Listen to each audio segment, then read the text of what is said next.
tervisemure korral pöördu arsti poole, kes määrab sulle õige ravi. Vahel võib arst välja kirjutada ka müügiloata ravimi. Mida aga tähendab müügiloata ravim ja miks neid inimestele määratakse? Müügiloata ravimi väljakirjutamisel võib olla mitu põhjust. Võib juhtuda, et vajaliku toimeainega ravimil ei ole Eestis müügiluba. Müügiloaga ravimil võib puududa sobiv ravimvorm, toimeaine sisaldus, vajaliku suurusega või eestikeelne pakend. Müügiloata ravimit võidakse määrata juhul, kui müügiloaga ravimit ei turustata või on tekkinud tarneraskused. Kui arst patsiendile sobivat müügiloaga ravimit ei leia, otsibki ta müügiloata ravimite seast alternatiivi. Kuigi mõnel ravimil puudub Eestis müügiluba, võib see kusagil teises riigis olemas olla. Ravimitootja on siiski ettevõtja ning paljude ravimite jaoks on Eesti turg liiga väike.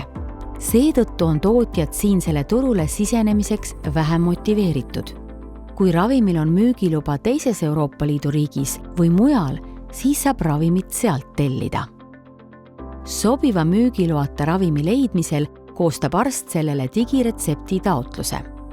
Kuna müügiloata ravimi pakend ja infoleht on võõrkeelsed, siis peab arst ravimi kasutamise ja selle kõrval ning koostoimete kohta patsiendile tavapärasest rohkem infot andma.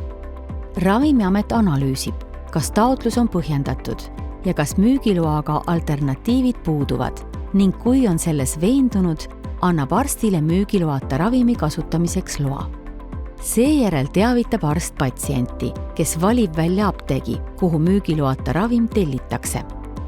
Välismaalt konkreetsele patsiendile tellitud müügiloata ravimi kättesaamiseni kulub omajagu aega sõltuvat sellest, kui kiiresti hulgimüüja vajaliku ravimi leiab ja Eestisse toimetab.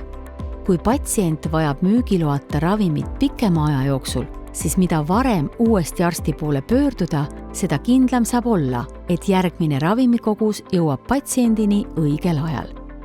Oluline on meeles pidada, et arst määrab esmajoones müügiloaga ravimi, kuid vahel tuleb ette olukordi, kus müügiloata ravim osutub asendamatuks.